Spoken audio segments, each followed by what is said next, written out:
Assalamualaikum warahmatullahi wabarakatuh. Pagi-pagi, selamat pagi pemirsa. Senang sekali saya Filipus Yonaso dan juga Putri Windasari kembali hadir untuk menyapa Anda pagi hari ini. Padahal kok yang saya bingung, harusnya ini Putri udah nyampe Magelang.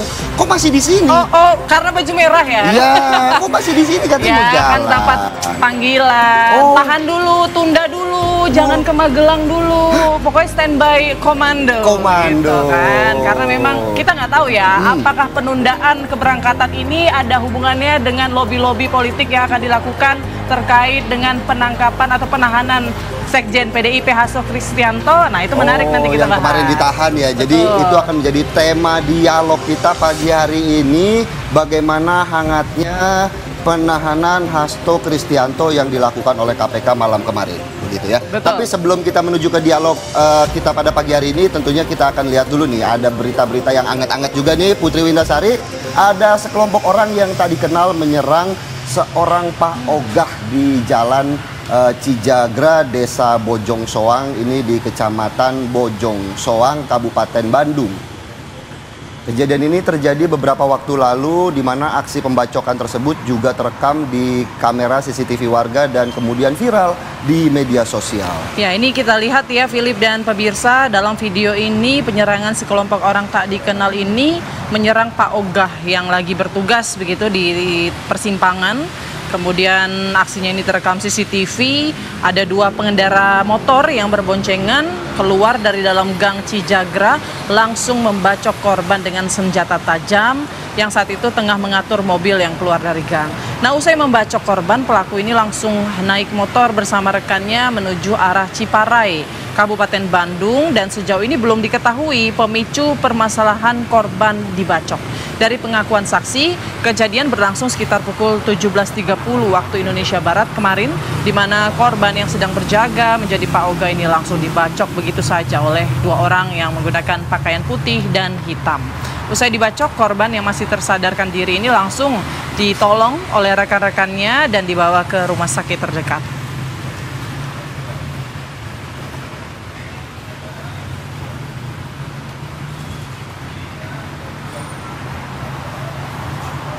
Nah, ini yang juga lagi ramai nih di dunia selebriti ya, di sosial media juga. Ini Polda Metro Jaya yang menetapkan artis Nikita Mirzani dan asistennya sebagai tersangka terkait kasus pemerasan dan pengancaman terhadap pengusaha produk kecantikan atau skincare bernama Reza Gladys.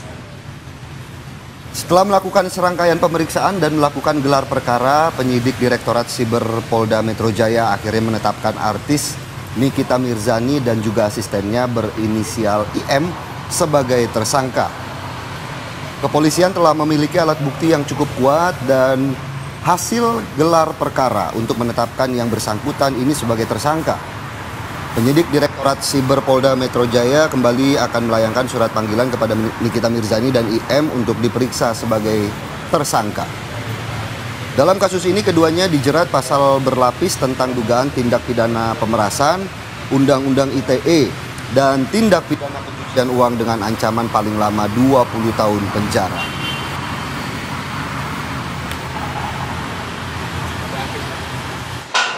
Di Reserse Siber Polda Metro Jaya telah menetapkan dua tersangka dalam proses penyidikan tersebut.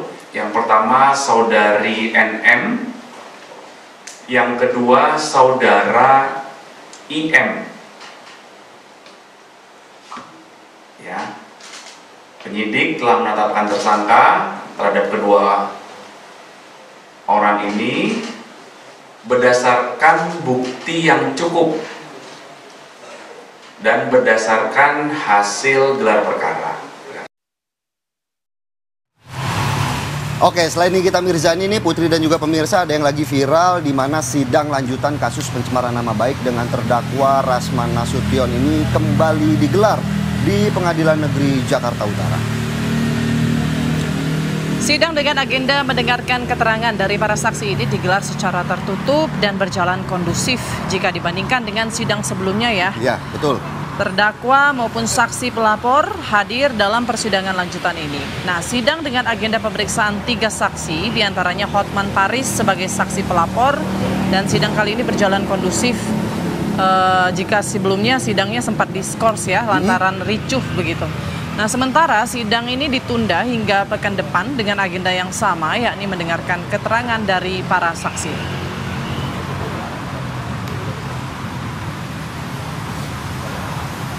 Semoga di sidang yang kali ini tidak ada keanehan. Karena sampai sekarang masih aneh nih. Siapa yang naikin ke meja gitu kan? Ada yang sampai naik ke meja sidang, tapi bingung kenapa bisa di atas. Kok bisa di atas? Katanya dia kan boxer gitu. Boxer. Oke.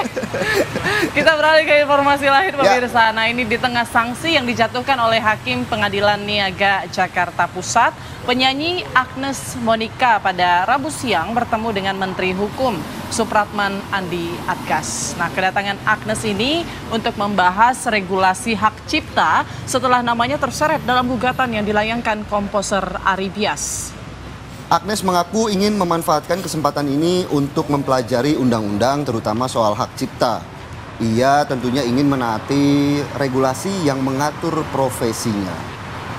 Setelah menerima kunjungan Agnes Mo, Menteri Hukum berjanji akan menampung berbagai masukan dan tentunya keresahan yang dirasakan oleh Agnes sebagai musisi dan juga penyanyi. Sosok penyanyi Agnes Mo atau Agnes Monica belakangan tengah menjadi sorotan karena Pengadilan Niaga Jakarta Pusat memutuskan penyanyi Agnes Mo bersalah karena membawakan lagu berjudul Bilang Saja tanpa izin dari penyanyinya Ari Bias. Bahkan akibat keputusan hakim ini, Agnes Mo diwajibkan membayar ganti rugi sebesar 1,5 miliar rupiah.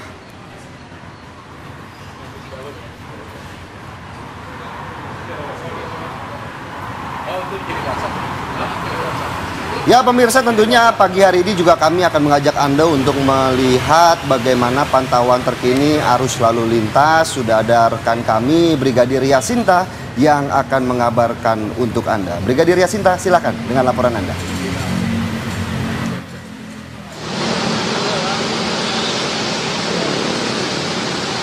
Ya baik, terima kasih Philip dan Putri di studio dan selamat pagi pemirsa. Saat ini kembali bersama saya Brigadir Yasinta dari NTMC Polri akan mengajak Anda untuk mengupdate bagaimana kondisi arus lalu lintas terkini tepatnya di kawasan Cawang Penas Kalimalang, Jakarta Timur.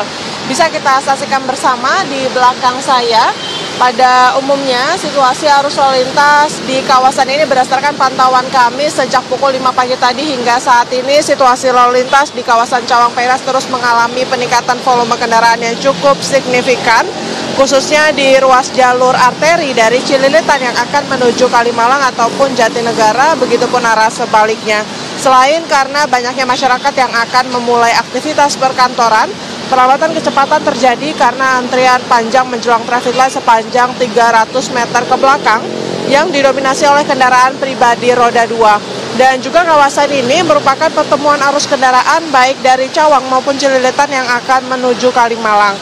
Meski demikian, arus lalu lintas sejauh ini masih terpantau ramai lancar dengan laju kendaraan berkisar 30 hingga 40 km per jam.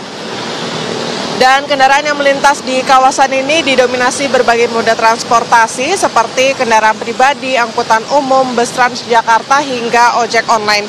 Kami himbau para pengendara yang akan melintasi kawasan ini harap antisipasi adanya pertemuan arus kendaraan dan keberadaan angkutan umum yang naik turunkan penumpang di sembarang tempat sehingga menjadi salah satu faktor ketersendatan yang perlu diantisipasi. Kemudian bagi Anda yang akan menuju Cililitan, kami himbau untuk tidak menggunakan jalur busway karena selepas perbatasan Perbodon Transjakarta terdapat jalur putar balik untuk kendaraan dari Cawang Cililitan. Sementara itu pemirsa, berdasarkan data IRSMS Korlantas Polri, angka kecelakaan lalu lintas di seluruh Indonesia selama 1 kali 24 jam terjadi sebanyak 154 kasus laka lantas dengan rincian 24 meninggal dunia, 35 luka berat, dan 188 luka ringan. Kemudian guna meningkatkan kepatuhan dan ketaatan pengguna jalan untuk tertib berlalu lintas serta menciptakan situasi lalu lintas yang kondusif, Korlantas Polri melaksanakan operasi keselamatan lalu lintas yang dilaksanakan selama 14 hari, yakni mulai tanggal 10 hingga 23 Februari 2025 mendatang. Untuk itu diharapkan masyarakat senantiasa mematuhi peraturan lalu lintas dan utamakan keselamatan dalam berkendara.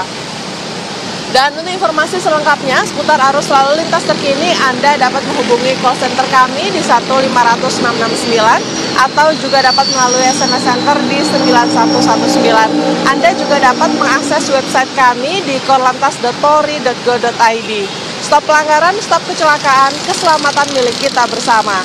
Demikian Brigadir Yasinta melaporkan langsung dari kawasan Cawang Penas, Kalimalang, Jakarta Timur. Kembali ke studio, silakan Philip dan Putri.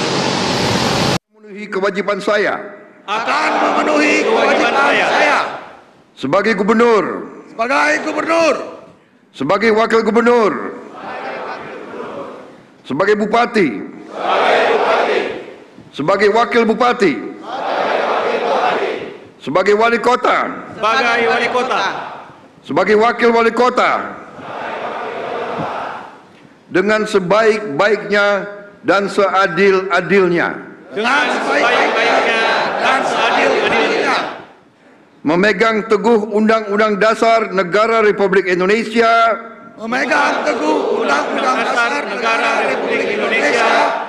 tahun 1945, Itulah sumpah jabatan dari 961 pimpinan daerah terpilih yang secara serentak dilantik oleh Presiden Prabowo Subianto di Istana Negara Jakarta pada hari Kamis kemarin. Acara diawali dengan kirap dari titik silang Monumen Nasional menuju Istana Merdeka oleh para kepala daerah yang dilantik.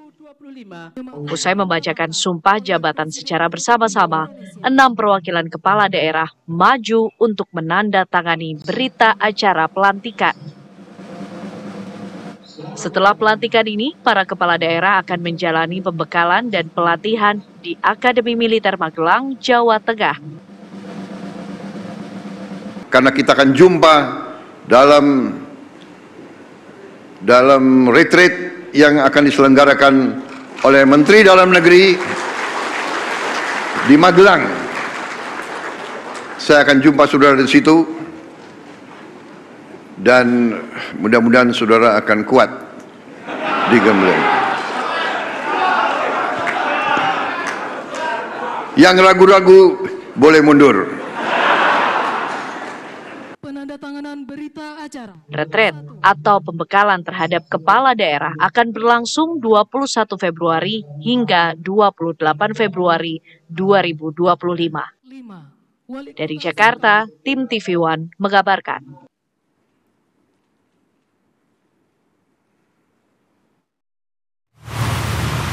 Ya pemirsa, setelah kemarin dilantik oleh Presiden Prabowo Subianto, Gubernur Jakarta terpilih Pramono Anung secara resmi langsung melakukan serah terima jabatan dengan PJ Gubernur Jakarta Teguh Setiabudi.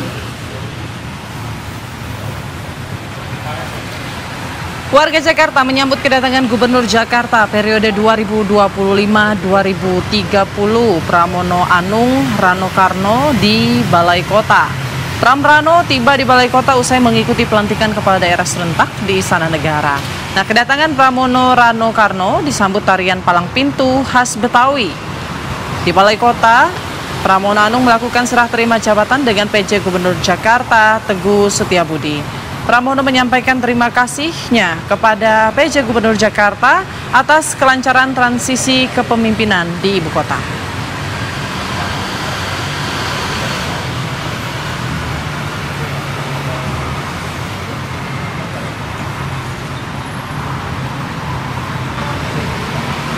Pemirsa, Menteri Investasi dan Hilirisasi Rosan Roslani Perkasa menyatakan prospek investasi di bidang energi terbarukan cukup tinggi.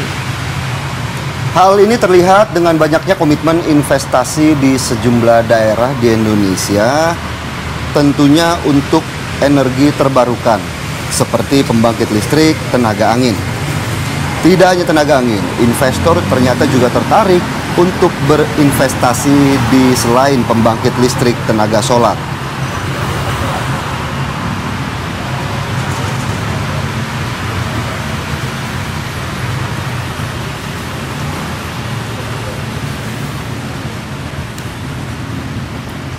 Kita ke berita lainnya pemirsa, kuota haji tahun 2025 ini ditetapkan sebesar 221.000 kuota yang terdiri dari jemaah haji reguler dan jemaah haji khusus.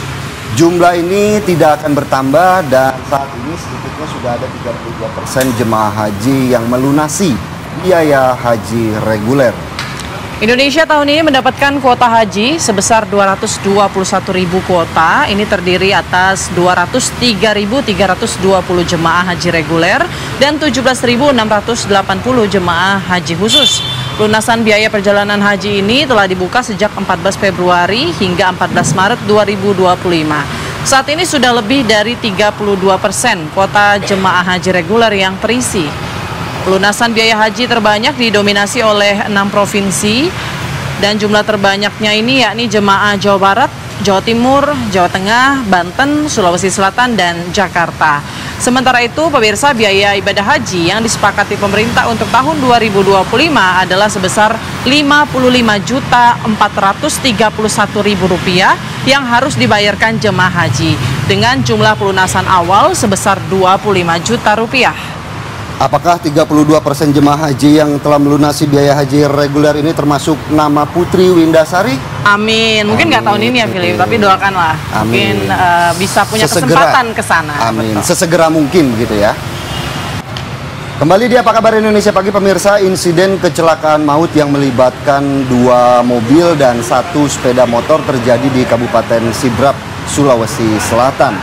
Minibus menabrak sepeda motor dan mobil lain yang menyebabkan seorang bocah berusia 5 tahun yang dibonceng sang ibu tewas di lokasi kejadian. Ya, inilah rekaman CCTV detik-detik sebuah minibus melaju kencang dan menabrak pengendara motor di Jalan Poros, Kabupaten Sidrap, Sulawesi Selatan.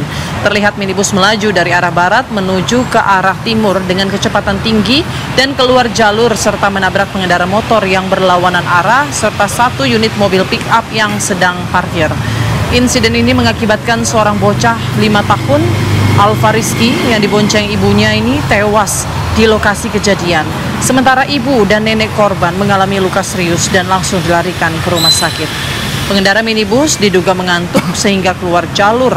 Semua kendaraan yang terlibat kecelakaan telah dievakuasi ke Mapolres. Sementara itu pengemudi minibus menjalani pemeriksaan di unit Laka Lantas Polres Sidrap.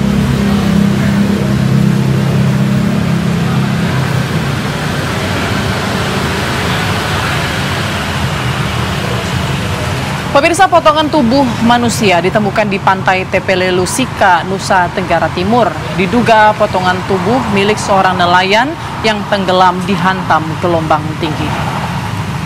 Warga Pulau Palue dikagetkan dengan penemuan potongan tubuh manusia di pantai Tepelelu, Dusun Sari, Desa Tuanggeo, Kecamatan Palue, Kabupaten Sika, NTT. Dari potongan tubuh ini tentunya tidak ditemukan identitas dari korban yang ditemukan. Polisi yang tiba di lokasi mengumpulkan sejumlah potongan tubuh untuk diidentifikasi. Potongan tubuh yang berhasil diamankan berupa tengkorak kepala, tulang belakang, dan potongan kaki sebelah kiri. Hasil identifikasi kemudian potongan tubuh tersebut diketahui berjenis kelamin laki-laki dengan tinggi badan sekitar 1 meter lebih. Diduga korban merupakan nelayan yang kapalnya karam dihantam ombak saat melaut, lantaran ditemukan pula 1 unit perahu motor oleh warga.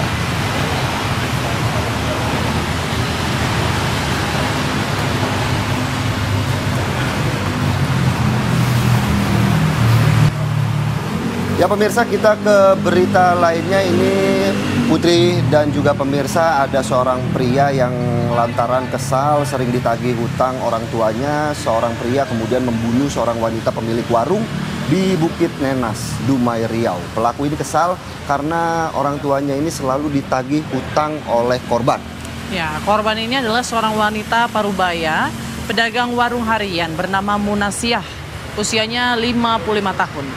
Pelaku bernama Wahyu menghabisi nyawa korban dengan memukuli kepala korban dengan menggunakan batu giling sebanyak 4 pukulan, kemudian 5 tusukan benda tajam di kepala belakang dan luka sayatan benda tajam di bagian urat nadi tangan.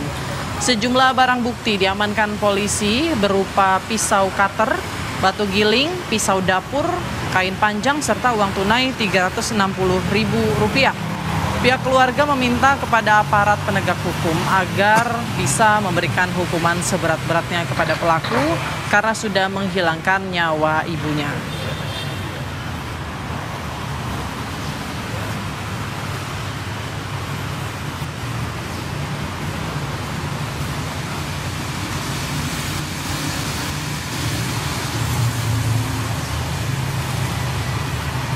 Ya, lalu bagaimana informasi terbaru? Kita sudah terhubung dengan Kapolsek Bukit Kapur, Ibtu Andra Nosa. Selamat pagi, Pak Kapolsek. Baik, Pak Kapolsek, sejauh ini bagaimana proses penyelidikan, Pak? Mohon izin Mbak, kami sampaikan untuk saat ini proses penyidikannya telah kita lakukan terhadap tersangka, juga sudah kita lakukan penahanan di rutan Polsek Bukit Kapur, Mbak, izin. Baik, bagaimana Pak kronologi awal kejadian? Apakah memang sudah berulang kali korban ini menagih hutang ke rumah pelaku atau bagaimana? Untuk kronologi kejadiannya, Mbak, berawal dari hari Selasa sekira pukul jam 9 malam pada saat anak korban baru saja kembali dari kerja. Kebetulan anak korban ini hanya tinggal berdua saja dengan ibunya di rumah tersebut. Dan kemudian pada saat dia pulang kerja, pada saat membuka rumah masih dalam keadaan gelap, lampu-lampu tidak ada yang hidup. Kemudian pada saat dia masuk, dia sudah melihat ada genangan darah, Mbak. Nah, kemudian pada saat itu dia langsung masuk dan melihat ibunya sudah tergeletak di posisi di lantai di dapur rumah. Kemudian dia berteriak dan kemudian memanggil warga, kemudian warga pun berdatangan. Kemudian setelah itu pihak keluarga langsung ke Polsek Bukit Kapur, dan saat itu juga kami langsung ke TKP karena dari awal pemberitahuan ke Polsek Bukit Kapur ada bunuh diri, karena pertama kali dilihat oleh korban ada sayatan di pergelangan tangan di urat nadinya, Mbak. Tapi pada saat kami cek TKP, kami temukan ada kejanggalan sehingga kami pun menghubungi Kapolres melalui Kasat Reskrim, dan kemudian langsung tim Inavis datang bersama-sama kami cek, dan benar ini bukan kasus bunuh diri tapi merupakan kasus pembunuhan.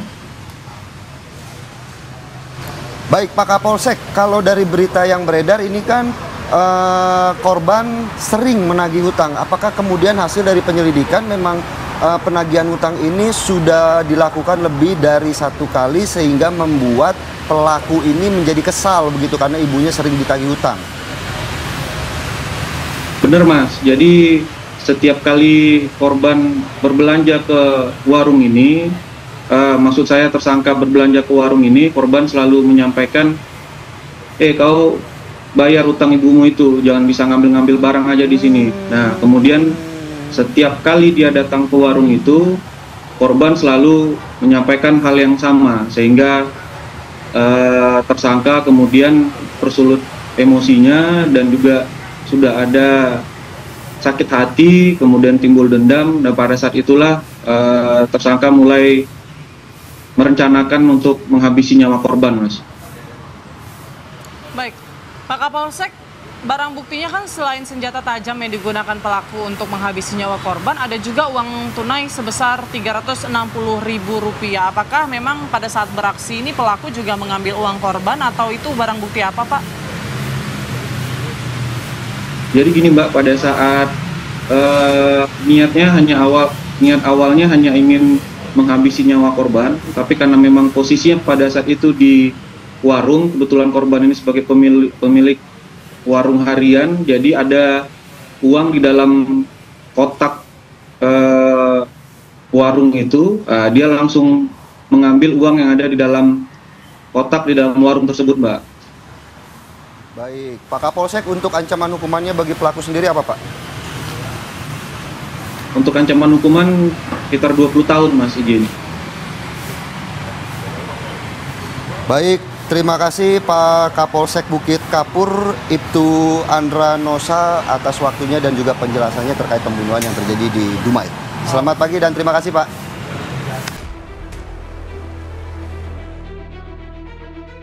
Komisi Pemberantasan Korupsi (KPK) akhirnya menahan Sekretaris Jenderal Partai Demokrasi Indonesia Perjuangan.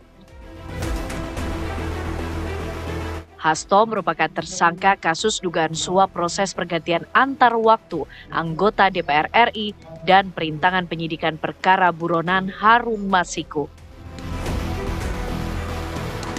Penahanan dilakukan setelah Hasto menjalani pemeriksaan keduanya sebagai tersangka.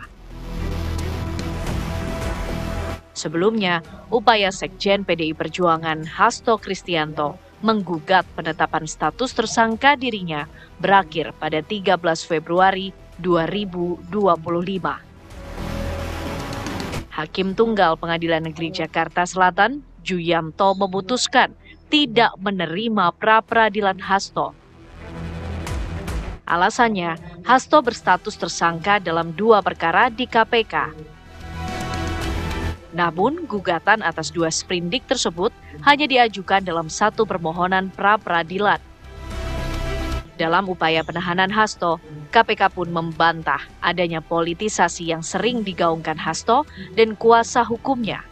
Bahkan, tak tanggung-tanggung, penahanan dilakukan untuk mempermudah penyidikan agar bisa mendetilkan barang bukti dan dokumen-dokumen terkait. Memang, saat ini hanya Hasto yang ditahan. Ke depan, bukan tidak mungkin akan ada tersangka-tersangka lain yang akan ditetapkan KPK. Dan apakah kasus ini akan berdampak terhadap perpolitikan Indonesia? Tim TV One mengabarkan. Sebagaimana yang sudah disampaikan di awal oleh juru bicara, hari ini atau malam ini saya akan menyampaikan tentang rilis penahanan tersangka HK. Jadi disampaikan sebelumnya bahwa pada tanggal 23 Desember 2024, KPK telah menetapkan Saudara HK sebagai tersangka berdasarkan surat perintah penyidikan nomor sprindik 152 dik.01/12/2024 tanggal 23 Desember 2024, yaitu dengan persangkaan dengan sengaja mencegah, merintangi atau menggagalkan secara langsung atau tidak langsung penyidikan perkara dugaan tindak pidana korupsi terkait penetapan anggota DPR RI terpilih 2019-2024 yang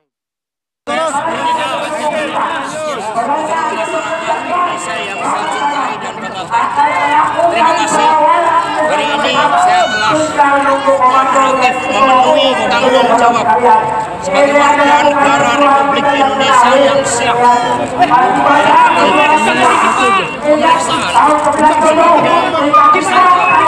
dan ada 62 pertanyaan yang saya jawab dari penyidik KPK juga sangat ramah, sangat kooperatif. 62 pertanyaan itu berkaitan dengan persoalan yang sudah inkrah, sehingga tidak ada hal yang baru yang di dalam pertanyaan-pertanyaan, bahkan banyak juga yang mengulang pertanyaan itu. Karena itulah sejak awal saya katakan bahwa sebagai Sekjen PDI Perjuangan, saya dengan kepala tegak siap menerima konsekuensi apapun bagi Indonesia Raya kita. Karena Indonesia dibangun dengan pengorbanan jiwa dan raga. Kita adalah negeri pejuang.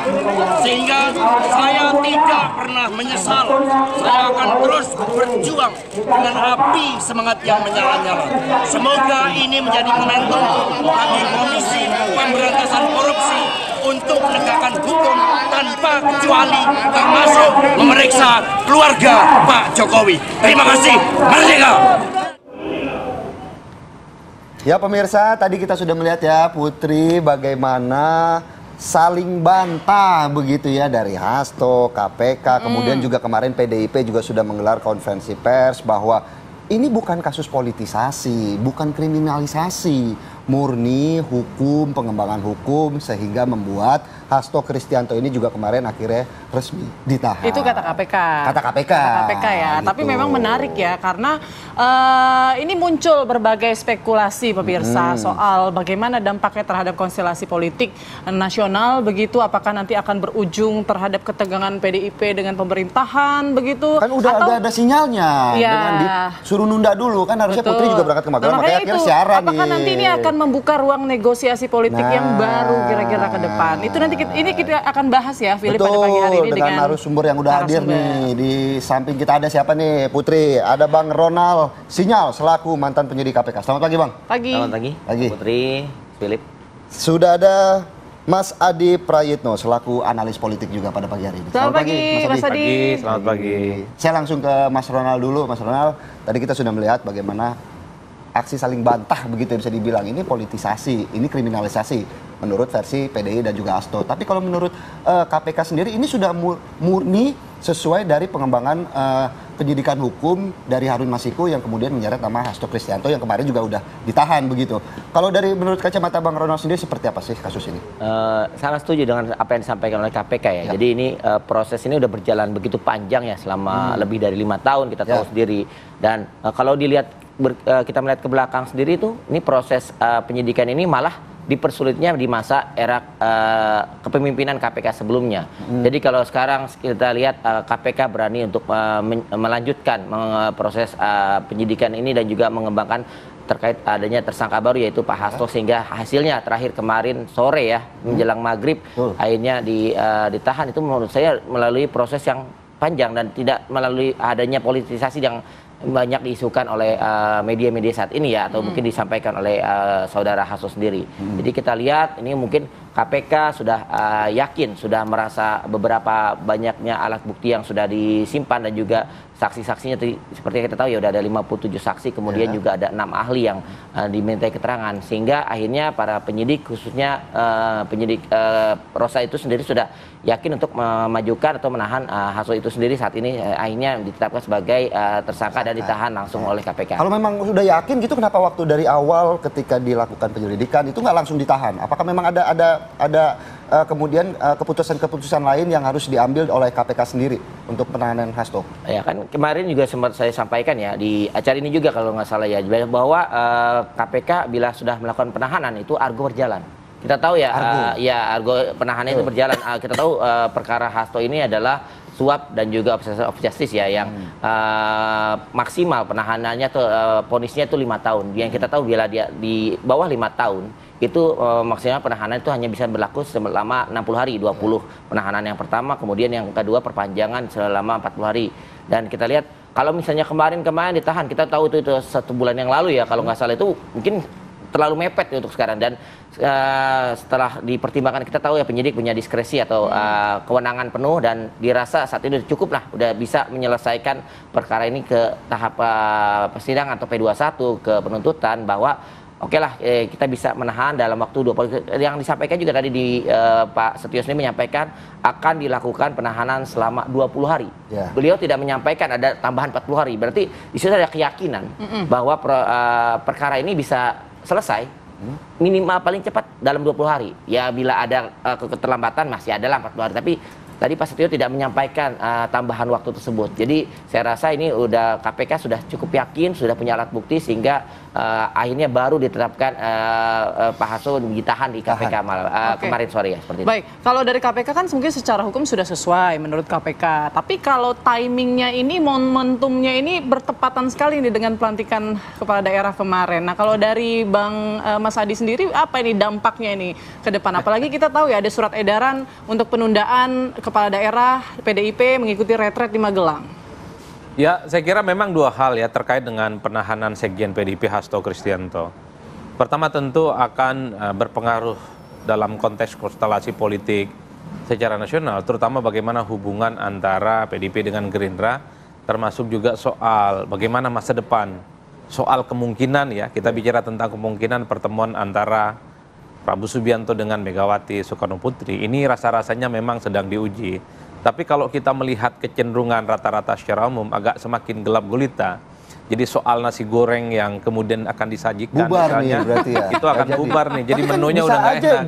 dengan munculnya kasus ini, dengan ditahannya Pak Hasto, justru semakin memunculkan opsi pertemuan Ibu Mega dan Jadi juga semangat nih Prabowo. Jadi masak semangat nasi begitu. gorengnya biar ada ruang negosiasinya gitu nggak? Kalau saya justru melihat agak semakin rumit dan saya sebut tadi gelap gulita karena kita mendengar gitu ya dan bahkan membaca bagaimana surat edaran yang sudah dikeluarkan oleh PDIP menginstruksikan kepada gubernur, bupati dan wali kotanya yang terpilih untuk menunda ikut retreat yang per hari ini dilakukan oleh pemerintah melalui Kementerian Dalam Negeri. Secara politik ini disebut sebagai pembangkangan. Ini disebut sebagai bagaimana suasana politik PDIP hari ini juga tidak sejalan dengan pemerintah. Padahal kita tahu bahwa sejak lama pasca Pilpres 2024 PDIP selalu mengatakan bahwa mereka tidak ada persoalan apapun dengan Gerindra. Mereka akan mendukung penuh apa yang dilakukan oleh Prabowo Subianto sekalipun posisinya berada di luar. Tapi per hari ini kalau mau jujur, retreat itu adalah program pemerintah. Sekalipun tidak wajib diikuti, dengan adanya penundaan seluruh kepala daerah PDIP tidak ikut ke Magelang untuk beberapa hari. Ini kan satu sinyal yang kemudian bisa ditangkap oleh publik bahwa hubungan kedua partai ini tidak baik-baik saja. Kalau baik-baik saja, mestinya semua kepala daerah yang sudah dilantik oleh Presiden kemarin ikut juga terlepas apapun situasi politik hari ini, termasuk posisi Pak Hasto setelah ditahan oleh KPK. Kan gitu jalan ceritanya. Kalau kepala daerah PDIP tidak ikut dan satu-satunya kepala daerah dari partai yang kemudian tidak ikut, itu kan orang menangkap. Pasti ada sesuatu nih yang terjadi antara PDIP dengan penguasa. Antara sesuatu yang terjadi antara PDIP dengan Gerindra itu satu hal. Nah yang kedua ini kan pasti akan menebalkan bagaimana konflik politik antara PDIP dengan mantan presiden sebelumnya. Kan kita mendengarkan bagaimana Hasto setelah ditahan itu memang menyebut ya keluarga satu sosok gitu. Ya macam-macam lah, orang sudah tahu you know lah siapa itu. Bahkan kemudian tim hukumnya mengatakan bahwa biarkan KPK itu menunaikan tugasnya menegakkan persoalan ini, dan mereka kemudian meminta kepada pendukung Hasto yang ada di KPK katanya itu bahwa yang dihadapi itu bukan penguasa, yang dihadapi itu adalah mantan orang yang berkuasa dan kemudian juga sudah dipecat oleh PDIP melalui Hasto. Kan jelas kemana ini arahnya. Artinya apa? Ini tentu selalu dikait-kaitkan dengan perang saudara antara PDIP dengan mantan-mantan kadernya, dan tentu saja mantan kader yang berkuasa, Mas Bro ini pasti tahu siapa. Jadi dua hal itu yang saya kira secara politik memang akan berpengaruh secara signifikan. Kalau kemudian PDIP dengan mantan kadernya ini terus misalnya terjadi clash, terjadi benturan, akan mempertebal bagaimana hubungan politik mereka yang semakin meruncing, mungkin publik akan menganggap ini efek dari perang saudara. Tapi yang menarik adalah bagaimana sikap PDIP kepada penguasa hari ini dengan pemerintah. Nah, ketika ada penundaan kepala daerah supaya tidak ikut retreat, ini kan satu sinyal bahwa pemerintah hari ini, penguasa hari ini juga menjadi sasaran.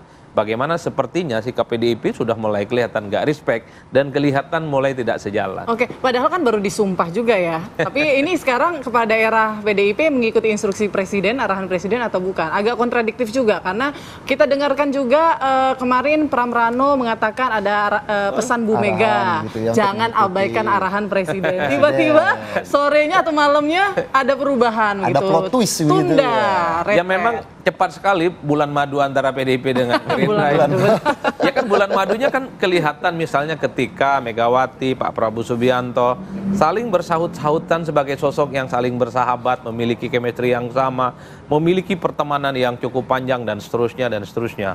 Bahkan di acara hari ulang tahun, puncak perayaan ulang tahun ke-17 dari Gerindra, kan Prabowo Subianto juga menyebutkan bahwa beliau itu tidak suka kalau ada yang menjelek-jelekkan Megawati.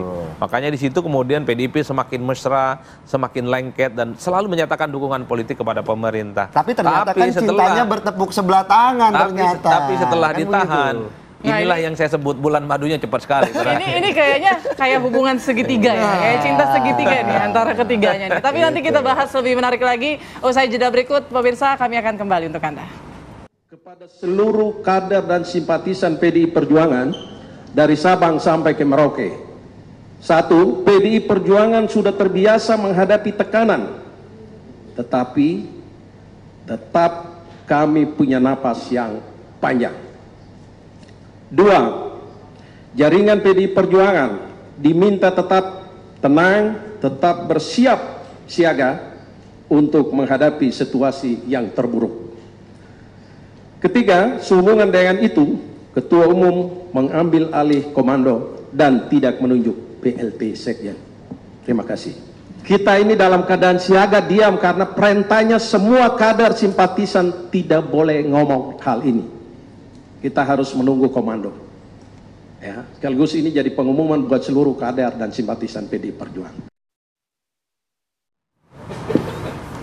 Ya pemirsa, beredar surat dari DPP PDI Perjuangan yang meminta kadernya yang telah dilantik kemarin menjadi kepala daerah untuk tidak mengikuti retret di Akademi Militer di Magelang. Ya, dalam surat yang ditandatangani Ketua Umum PDI Perjuangan, Megawati Soekarno Putri menginstruksikan kepala daerah dan wakil kepala daerah untuk menunda perjalanan mengikuti retret di Magelang pada tanggal 21 hingga 28 Februari 2025. Sekiranya dalam perjalanan menuju Magelang untuk berhenti dan menunggu arahan lebih lanjut dari Ketua Umum PDIP. Tidak hanya itu, mereka pun harus berada dalam komunikasi aktif dan standby commander call.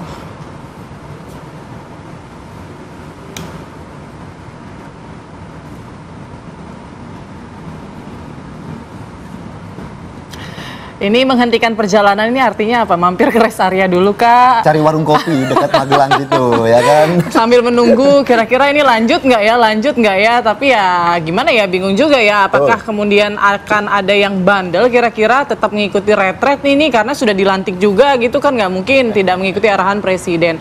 Tapi Mas Adi, apakah ke depan nih PDIP akan semakin menegaskan lagi posisinya bahwa ya sudah, kalau memang begini situasinya kita oposisi sajalah, karena kan memang belum ada penegasan secara pasti ya soal posisi PDIP, hanya berada di luar pemerintahan tapi tidak pernah ada menyebutkan oposisi begitu. Ya kalau melihat kecenderungan rata-rata ya secara umum, memang kalau melihat setelah Hasto itu ditahan oleh KPK, intonasi dan aura politik PDIP itu sangat kelihatan sekali ingin di luar kekuasaan politik. Dan surat edaran yang dikeluarkan oleh PDIP yang ditandatangani oleh Megawati Soekarno Putri sebagai ketua umum itu kan ekspresi dari sebuah kemarahan. Bisa dibayangkan loh, kemarin kita masih mendengarkan secara transparan bagaimana kader-kader PDIP itu diminta untuk ikut retret secara sempurna, mendengarkan arahan langsung dari Presiden. Tapi 24 jam setelah itu mereka itu diminta untuk tidak ikut. Bagaimana retreat yang kemudian akan dilaksanakan di Magelang? Oke, ini kan ditunda. Marah betul pasti. Ini ditunda, menunggu arahan selanjutnya baru akan dilanjutkan begitu retret. Nah, apa yang terjadi? Apakah memang saat ini kira-kira prediksinya sedang terjadi negosiasi, mungkin lobby-lobby sehingga memang arahannya ditunda ya, bukan diberhentikan begitu loh? Ya kan kalau membaca argumen-argumen dari kawan-kawan PDIP itu kan ini bukan kasus hukum tapi kasus politik. Jadi ini sebagai upaya untuk mengaut-aut PDIP, kan begitu kan statement-statement tim hukumnya. Ini kan mendekati Kongres yang akan mereka lakukan. Cobaan-cobaan ke partai, diganggu, diaut-aut, mau diambil alih, semakin kuat. Makanya tidak mengherankan ketika surat edaran supaya kepala daerahnya itu ditunda untuk tidak ikut retret. Ini sebagai ekspresi dari kemarahan. Kemarahan kepada siapapun. Apa yang diharapkan? Ya tentu ini adalah bahwa persoalan hukum itu nggak boleh dicampur adukan dengan kepentingan politik tertentu. Kan pesannya di situ saja. Tapi ini sudah kejadian, ini sudah ditahan. Saya justru menduga bahwa sebagai bentuk ekspresi kemarahan dari PDIP terkait dengan penahanan Hasto, tinggal kita lihat bagaimana konstelasi politik ke depan. Karena pada saat yang bersamaan kan tim hukum Hasto sedang melakukan pra-peradilan jilid kedua nih. Apakah akan menang ataupun kalah itu kan pasti akan dilihat dalam hitungan waktu 20 hari penahanan Hasto sebagai tahanan oleh KPK ya. Tapi kalau bagi saya secara umum ini marahnya bukan lagi kepada mantan kadernya, bukan lagi kepada orang yang ada di Solo atau mantan penguasa, tapi juga kepada penguasa hari ini. Ya ini kan kalau chemistry-nya memang terus bersama, iman politiknya bersama dengan kekuasaan hari ini, mestinya soal surat edaran itu supaya kepala daerah mereka tidak ikut tidak terjadi. Jadi harapannya direspon Presiden sebetulnya surat itu. Ya ini yang jelas sudah terjadi peristiwanya, ada penahanan. Dan tentu kita sebagai rakyat biasa berharap persoal penegakan hukum ya penegakan hukum, politik jangan terlampau adukan begitu ya. Karena kalau ini selalu dikait-kaitkan kan agak mengerikan, Pak. Jadi siapapun yang menjadi penguasa seakan-akan hukum kita itu dalam tanda kutip sering masuk angin gitu oleh siapapun. Nah, kalau ini siklus kehidupan kita aja. Bagi saya apapun yang terjadi, hukum memang harus di atas segala-galanya. Udah itu saja dalam ceritanya. Apakah memang konstruksi hukum bisa berjalan sendiri tanpa ada unsur politik? Karena kan kalau tadi dari penjelasan Bang Ronald kan sebenarnya Hasto ini kan ditetapkan sebagai tersangka kemudian ditahan ini kan karena sebelumnya menunggu waktu yang lama karena ada intervensi dari mantan ketua KPK yang lama begitu. Apakah memang kemudian ini tidak bisa dicampur adukan begitu politik dan juga kriminalisasi politik gitu? Kalau dari kami sih selama pada saat saya menjabat sebagai penyidik itu tidak ada harus lurus saja, fokus saja pada saat proses kita menangani suatu perkara. Kemudian kita diberikan sprindik tertentu ya, apalagi khususnya terkait sprindik HM ini ya, terkait KPU ini, kita lurus saja fokus. Namun pada saat berjalannya itu pasti ada kendala seperti yang saya sampaikan kemarin kan, adanya dari faktor pimpinan KPK yang sebelumnya dan juga adanya perintangan-perintangan yang lainnya yang terjadi di banyak hal, termasuk salah satu program saya akhirnya tidak kembali bekerja di KPK ya. Itu mungkin bisa disertakan apakah itu politik atau tidak. Kami tidak bisa mengambil kesimpulan itu adalah politik. Kami sebagai penyidik terus fokus pada saat itu selesaikan prosesnya sampai dengan selesai. Namun pada saat sekarang akhirnya penyidik yang sekarang bisa menjalankan penyidikan ini dan pengembangan penyidikan ini sehingga sampai akhirnya ada tersangka baru. Itu menurut saya itu adalah selalu harus proses yang harusnya dilakukan oleh seluruh penyidik, tidak memandang ada faktor A, B, C atau juga politik tertentu atau juga penguasa-penguasa tertentu, tidak bisa. Cuman kalau ada halangan itu pasti terjadi. Tapi kan kemudian kan kuasa hukum dari Hasto Kristianto juga kemudian menilai bahwa penahanan Hasto ini kan harusnya ada beberapa unsur yang terpenuhi. Misalnya ingin melarikan diri, kemudian ada kemungkinan ada potensi merusak barang bukti begitu. Apakah memang kemudian unsur-unsur ini diambil oleh KPK sebagai bentuk pencegahan begitu sebelum dilakukan unsur-unsur tersebut sehingga langsung ditahan? Kita tahu ya bahwa penyidik itu pasti mempunyai diskresi penuh terkait apapun yang dia tangani ya. Dia punya kewenangan penuh terkait perkara yang ditangani. Jadi saya rasa mungkin sekarang penyidik ini sudah merasa yakin bahwa alat-alat bukti yang dimiliki sudah cukup, terus juga keterangan saksi, keterangan ahli, bahkan juga keterangan tersangka sebelumnya juga dia rasa sudah cukup, sehingga akhirnya yang bersangkutan punya hak penuh buat melakukan penahanan. Ya masalah itu menghilangkan alat bukti atau mungkin melarikan diri, itu silakan dari pihak kuasa hukum dari Pak Hasto sendiri menyampaikan hal itu. Tapi kita lihat kembali mungkin keyakinan penyidik dan juga sudah pasti penyidik juga sudah menyampaikan kepada pimpinan KPK bahwa ini udah saatnya yang tepat buat melakukan penahanan. Atau justru ini pengen nyalip dengan pengajuan sidang pra-peradilan yang kedua dari Hasto Kristianto? Saya belum tidak menemukan ya, mungkin di KUHAP ataupun dimanapun adalah adanya hal yang menghentikan penyidikan pada saat pra-peradilan. Jadi yang saya ketahui itu pra-peradilan dengan penyidikan itu simultan, silakan berjalan kedua. Tapi setelah P21 kan pra-peradilan gugur. Ya kita tunggu apakah kan Pak Setio sudah menyampaikan dalam 20 hari ke depan bisakah ini selesai, pemberkasan sudah selesai sehingga dilanjutkan ke penuntutan atau ke pengadilan langsung ya.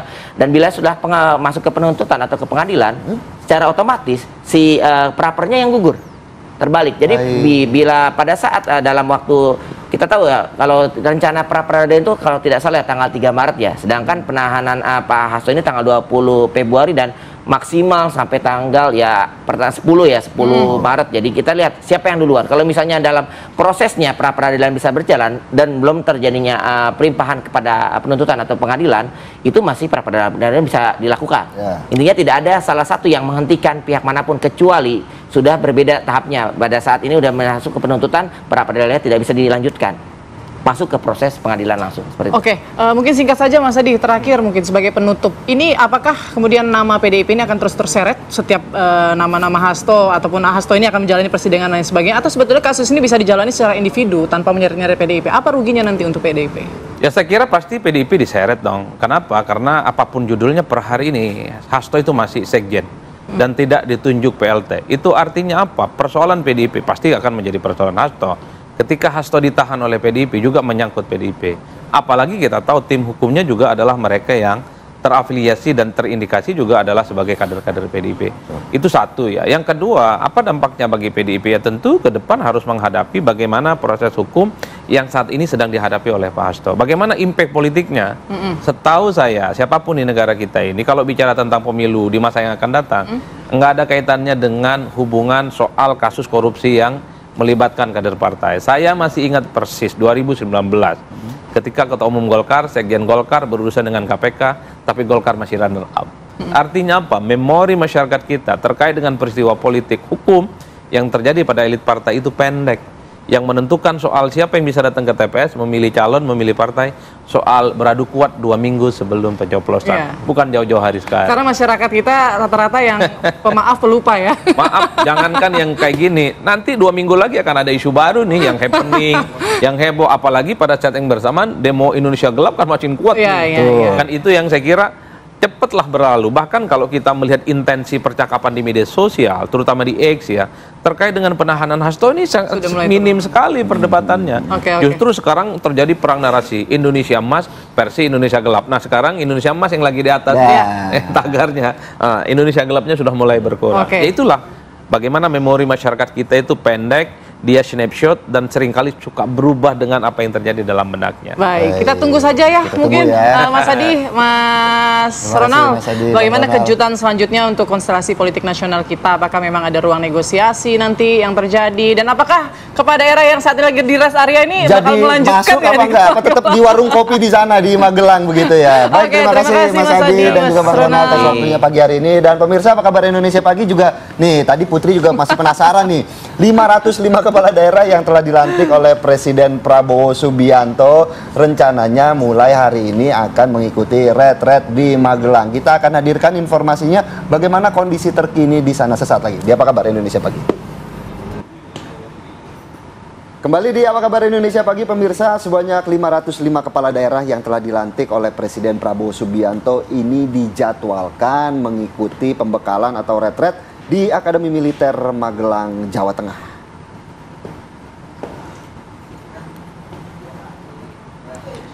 Para kepala daerah ini akan mengikuti tahapan orientasi atau pembekalan setelah pelantikan di Istana Kepresidenan Jakarta, yakni dari 21 hingga 28 Februari 2025. Retret ala militer ini hanya diikuti oleh para kepala daerah saja, pemirsa, sementara wakilnya diminta hadir sehari menjelang penutupan. Seluruh kepala daerah diharapkan bisa disiplin mengikuti seluruh agenda yang telah ditentukan. Dari pakar sampai presiden pada masanya dikabarkan juga akan menjadi pemateri pada retret kali ini. Sementara itu, Presiden Prabowo Subianto menyebut bagi kepala daerah yang ragu digembleng ala militer boleh menyatakan mundur.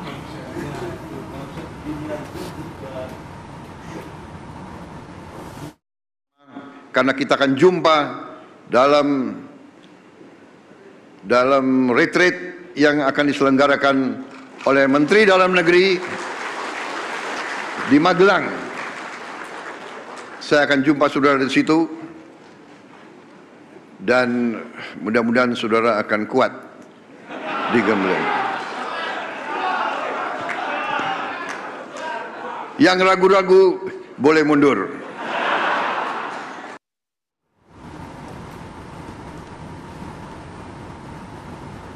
Ya pemirsa, kita akan pantau ya bagaimana suasana hari ini di Magelang. Sudah ada rekan kami Yohanes Leonardo. Selamat pagi Ardo. Pagi. Apa agenda pertama nih di retret perdana atau di hari pertama retret di Magelang untuk kepala daerah, Ardo?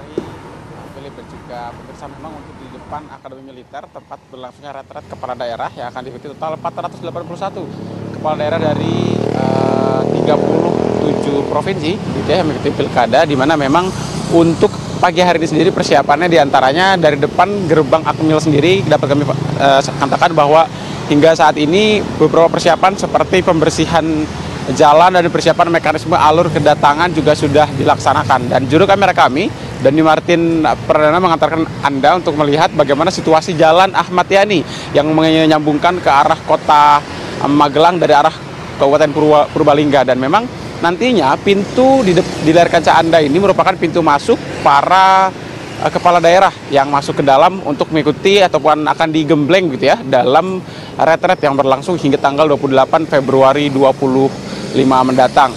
Dan nantinya juga sebelum masuk ke dalam begitu para kepala daerah yang bertotal ada 481 kepala daerah akan transit terlebih dahulu ke Wisma di belakang kami yang nantinya akan dilakukan registrasi ataupun pendaftaran ulang untuk kemudian dilakukan cek kesehatan dan memastikan sebelum akhirnya nanti ada beberapa rangkaian yang akan berlangsung pada hari ini. Di antaranya untuk hari ini begitu ya yang dapat kami kabarkan bahwa nanti jam 3 sore para kepala daerah dari berbagai daerah akan datang, lalu kemudian akan melakukan registrasi, kemudian lebih dari itu juga akan melaksanakan briefing acara setelah melakukan registrasi kesehatan di Wisma Sumbing milik Akademi Militer di layar kaca Anda ini. Para kepala daerah bertotal 481 dari 37 provinsi dengan total begitu ya akan masuk ke dalam, setelah itu mengikuti rangkaian pembukaan yang akan berlangsung pagi hari ini ya. Lalu setelah itu pemirsa, setelah masuk ke dalam barulah rangkaian hari ini hingga sore hari nanti ada ramah tamah, sebelum akhirnya baru mulai materi mulai besok hingga tanggal 28 Februari 2025. Untuk sementara demikian, kembali ke Jakarta Putri dan juga Philip. Baik, terima kasih Yohanes Leonardo atas laporannya langsung dari Magelang. Kirain do ini nyampainya ke Kupang, ternyata nyampainya di Magelang gitu ya. Yang di Kupang kena gocek. Oke, pemirsa apa kabar Indonesia Pagi akan kembali sesaat lagi dengan berita ini. Ada yang heboh di mana puluhan ekor ular kobra Jawa ditemukan tim rescue pecinta satwa ternyata berserang di dalam rumah warga di Madiun, Jawa Timur. Informasinya akan kami hadirkan sesaat lagi.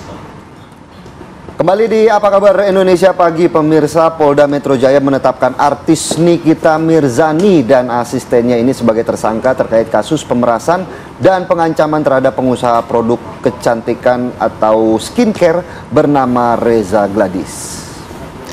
Setelah melakukan serangkaian pemeriksaan dan melakukan gelar perkara, penyidik Direktorat Siber Polda Metro Jaya menetapkan artis Nikita Mirzani dan asistennya berinisial IM sebagai tersangka.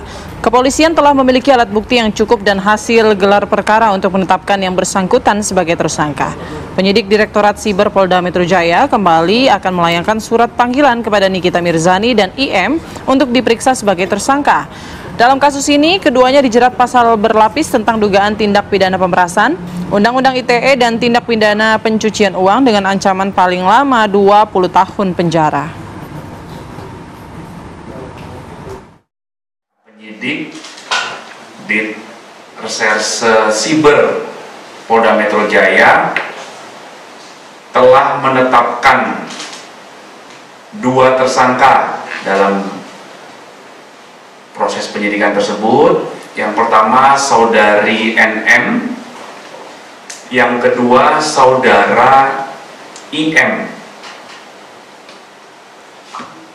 Ya, penyidik telah menetapkan tersangka terhadap kedua orang ini berdasarkan bukti yang cukup dan berdasarkan hasil gelar perkara. Pemirsa, sidang lanjutan kasus pencemaran nama baik dengan terdakwa Rasman Nasution kembali digelar di Pengadilan Negeri Jakarta Utara.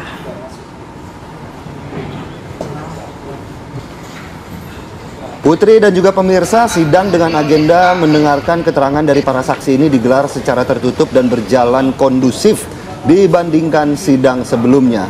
Terdakwa maupun saksi pelapor hadir dalam persidangan lanjutan ini. Sidang dengan agenda pemeriksaan 3 saksi, diantaranya Hotman Paris sebagai saksi pelapor. Kemudian sidang kali ini, Putri dan juga pemirsa, berjalan kondusif dibandingkan sidang sebelumnya yang diskors lantaran ricuh. Bahkan sampai saat ini masih belum diketahui siapa yang menaikkan pengacara Firdaus ke atas meja begitu ya Putri ya, di sidang sebelumnya.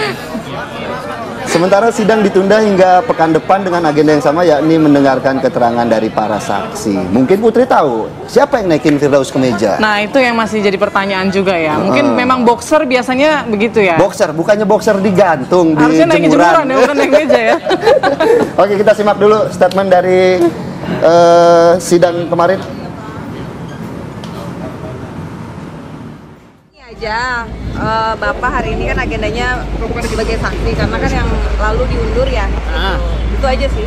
Itu aja. Mungkin tadi kondisinya Bang Hotman kenapa, sakit kah atau bagaimana tadi? Enggak sih, cuman tadi memang ada jeda aja dikasih istirahat untuk beristirahat karena kan udah jam makan siang juga gitu. Karena kan dari pagi diperiksa jadi. Tapi ada riwayat sakit mas? Sidang yang tadi Bang gimana Bang? Penegasan sidang yang tadi barusan. Penegasan sidang yang barusan Bang gimana Bang? Iya, Hotman sakit. Udah doain dong. Jadi kita doain dia sembuh supaya sidang lanjut ya. Jadi Pemirsa, puluhan ekor ular kobra Jawa ditemukan tim rescue pecinta satwa ini bersarang di dalam rumah warga di Madiun, Jawa Timur. Ular-ular tersebut ditemukan di lubang bawah lantai cor, lengkap beserta ratusan telur yang sebagian sudah menetas. Paket lengkap ini Putri, di mana pencarian dilakukan setelah adanya laporan dari pemilik rumah bahwa hampir setiap hari muncul ular kobra berukuran besar. Hingga naik kobra berkeliaran di dalam rumah, bahkan sempat merayap ke tempat tidur.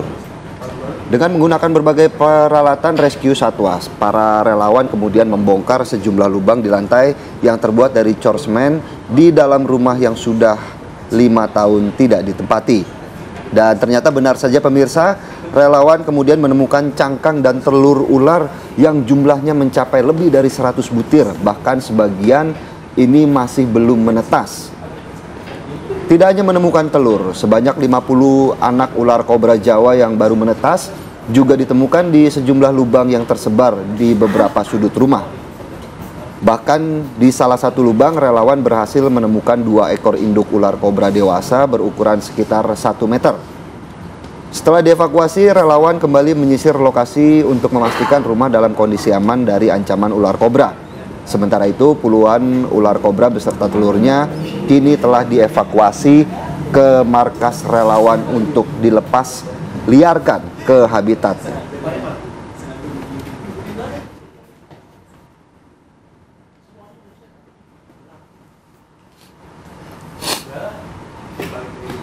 Ya, memang agak mengerikan ya Putri dan juga pemirsa, teror ular kobra ini bahkan jumlahnya ini mencapai ratusan. Iya, betul. Begitu, walaupun yang induknya 2 tapi anaknya ternyata sudah banyak berada di bawah lantai rumah. Dan untuk mengetahui sebenarnya bagaimana sih kemudian ular kobra ini bisa bersarang di sana, sudah terhubung dengan kami Ibu Karti selaku pemilik rumah. Selamat pagi Ibu Karti. Selamat pagi.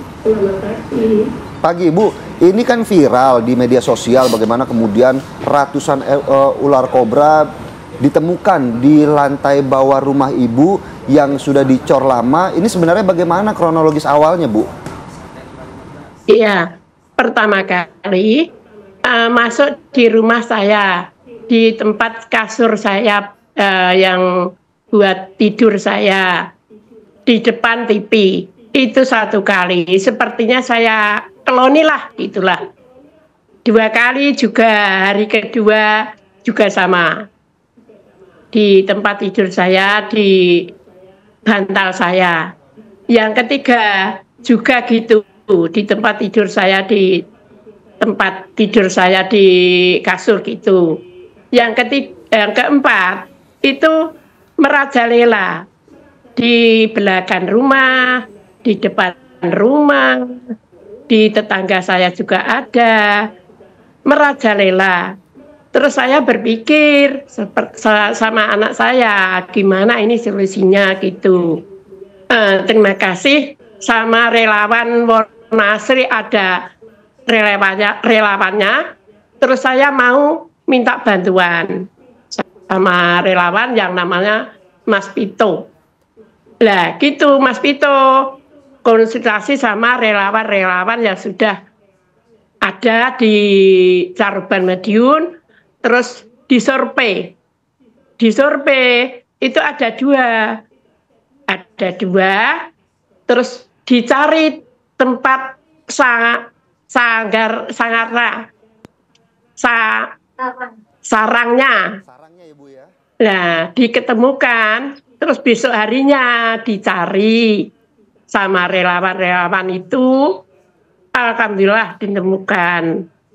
Kayaknya banyak sekali, ngeri sekali gitu. Alhamdulillah Saya bersyukur ya Allah, relawan-relawan itu bercanggih. Saya berterima kasih ya Allah, saya sudah diselamatkan sama Allah. Mudah-mudahan yang menolong saya bisa diberikan amal ibadahnya ya Allah. Gitu Mas. Bu Karti, alhamdulillah ya Bu, akhirnya sarangnya sudah ditemukan gitu. Tapi pertama kali ular muncul itu kapan Bu waktunya? Berarti Ibu sudah berapa lama nih harus bolak-balik berjaga begitu, mana tahu ada ular-ular lain gitu? 20 hari. Saya tidurnya waktu yang 3 kali itu saya sudah terlalu ngeri dan merinding. Saya tidur di tempat dingklik tempat tamu saya tumpuk-tumpuk gitu. Saya kan takut. Itu 20 hari. Oke, jadi selama proses pencarian ular ini oleh relawan, Bu Karti masih menempati rumah atau saat ini mengungsi, Bu? Masih menempati rumah, kan itu agak jauh dari tempat tidurku, kan di depan itu ada pintu, saya tutup terus, alhamdulillah nggak masuk di tempat tidurku itu. Tapi berkeliaran di belakang, di rumah, di tempat tengah, itu tiap hari. Iya. Setiap hari ya pasti muncul terus ya Bu ular-ular ini. Tapi Bu ada pernah dipatok mungkin Ibu atau anggota keluarga Ibu? Alhamdulillah ya Allah, masih dilindungi sama Allah. Enggak. Alhamdulillah ya Allah. Enggak. Baik, terima kasih banyak ya Bu Karti. Alhamdulillah akhirnya ini permasalahan ular di rumah Ibu yang sudah merajalela ini bisa terselesaikan gitu ya. Dengan relawan-relawan yang dengan sigap membantu Ibu Karti untuk menyelesaikan permasalahan ular kobra ini. Terima kasih atas waktunya Bu Karti, selamat pagi. Amin, selamat pagi. Ya pemirsa, selain berita ular tadi yang viral begitu ya Putri, di segmen ini tentunya kami masih memiliki banyak berita viral lainnya. Salah satunya adalah ini ada insiden pemukulan seorang pemain terhadap pemain lawannya dalam turnamen basket tingkat SMP se-Bogor. Kemudian pemukulan ini viral di media sosial. Salah satu siswa SMP di Kabupaten Bogor ini memukul seorang pemain siswa asal SMP negeri di kota Bogor dalam turnamen basket. Ya, dalam pertandingan bola basket antar SMP se-Bogor terjadi insiden yang memalukan pemirsa, di mana seorang pemain berinisial C memukul bagian kepala pemain lawan berinisial S yang kemudian tampak kesakitan ya ini korbannya. Dan insiden ini terjadi saat pertandingan di lapangan basket di Jalan Raya Pajajaran Kota Bogor beberapa hari lalu. Pihak Persatuan Basket Seluruh Indonesia Cabang Kota Bogor bertindak tegas, pelaku langsung dihentikan saat bermain dan terancam dilarang bermain dalam pertandingan selama 1 tahun ke depan di Kota Bogor.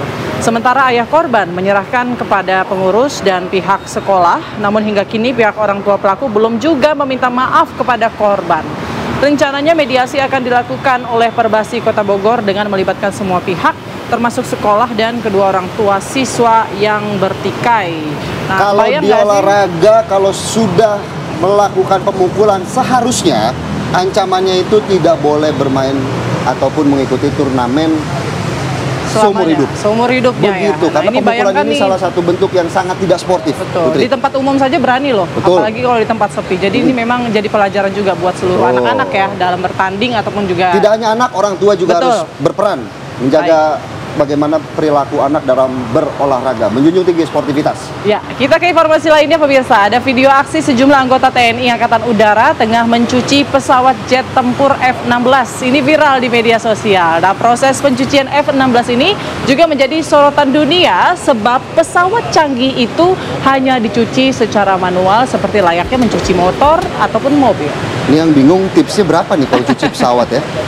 Akun Instagram @urbanbefet.id mengunggah video yang merekam personil TNI tengah asyik mencuci pesawat layaknya mencuci mobil. Di narasinya ia menyatakan ketakjubannya karena di Amerika Serikat perawatan pesawat jet memakai peralatan khusus seperti menggunakan air bertekanan tinggi. Bahkan ada juga yang menggunakan tenaga robot nih. Sementara di video, petugas ini hanya mencuci pesawat F-16 menggunakan selang dan sabun biasa. Tidak ada pakaian khusus, bahkan personel TNI AU ini hanya mengenakan kaos, celana pendek, bahkan juga tidak menggunakan alas kaki. Video ini telah ditonton hingga 2,3 juta warganet. Sementara Komandan Skuadron Teknik 0022 menanggapi prosedur pencucian pesawat F-16 itu dan menyatakan dengan menyentuh langsung pesawat tempur akan membuat prajurit bisa mendeteksi jika ditemukan permasalahan. Kalau hujan gimana? Ada garansi cuci kembali? Biasanya ini kan ritual pemanggil hujan nih.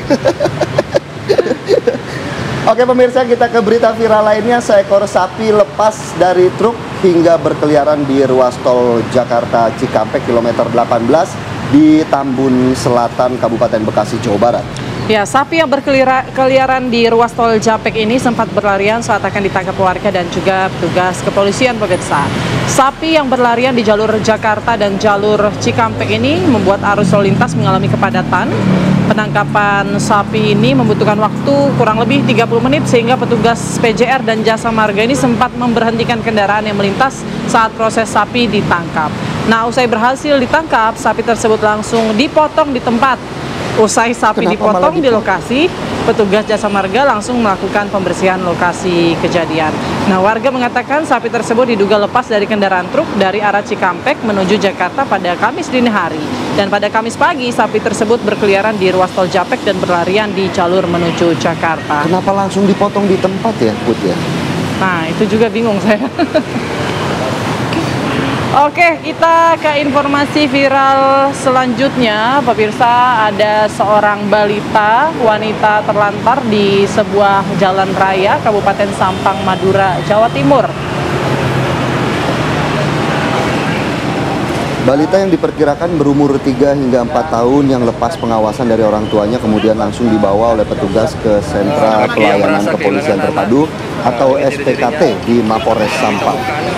Kejadian berawal saat petugas sedang melakukan patroli rutin, tiba-tiba saja mengetahui seorang wanita yang menangis sendirian di tepi jalan raya Trunojoyo. Petugas berada di TKP langsung mendatangi balita tersebut dan berupaya untuk mencari orang tua korban. Namun orang tua balita tidak kunjung ditemukan sehingga petugas akhirnya membawa ke Mapores Sampang. Tapi tidak lama kemudian orang tua balita datang ke Mapores Sampang setelah petugas melakukan penyebaran video. Berdasarkan keterangan orang tua balita, ia mengaku buah hatinya hilang dan pergi sendiri dari rumah tanpa diketahui oleh pihak orang tuanya. Sekitar 1 km dari rumah, balita akhirnya ditemukan petugas di Jalan Raya Trunojo, Sampang, Madura. Beruntung tidak terjadi hal-hal yang tidak diinginkan ya, Putri.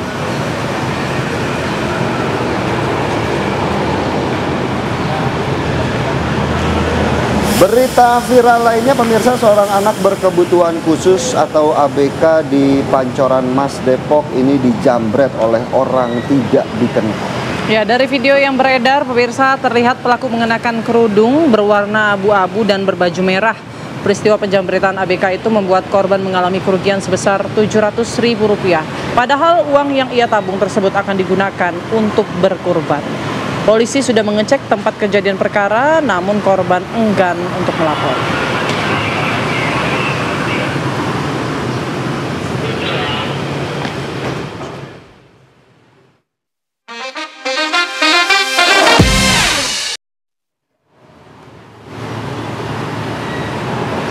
Ya pemirsa, sejumlah informasi viral tadi sekaligus menutup jumpa kita di Apa Kabar Indonesia Pagi. Saya Putri Windasari. Saya Philip Pusionaso, pamit undur diri. Terima kasih atas perhatian Anda dan sampai jumpa.